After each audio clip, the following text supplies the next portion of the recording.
Ćao! Hajde, hoćemo se igrati. Znači imamo žuto auto, pa stavimo na njega crveno auto, pa na njega ide plavo auto i na kraju zeleni motor. Evo, opa, koliko imamo, šta misliš ti? Imamo 1, 2, 3, 4.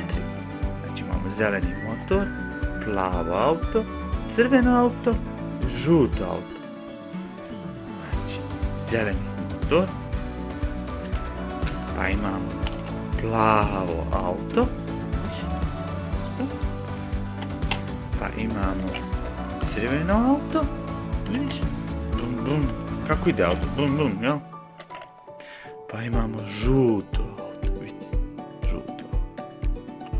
Znači imamo jedno auto, drugo auto, treći auto i jedan motor. Znači 1, 2, 3 i zeleni motor. A znamo da i možemo sakriti. Vidite, sad ćemo sakriti. Znači imamo zeleni motor, preko njega stavimo plavo auto, pa preko njega stavimo crveno auto i jeste, ajde stavi ovdje žuto auto, ovdje, ovako. Evo, vidite. Nema.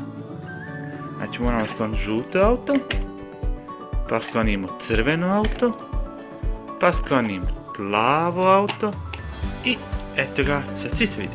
1, 2, 3, 4. Zeleni motor, jeste. Gdje je žuto auto? Bravo.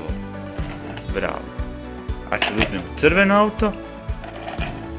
crveno auto, vidiš?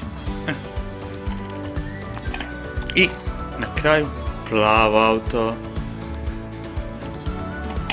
Pa, čao. Vidiš, plavo auto. Ćao.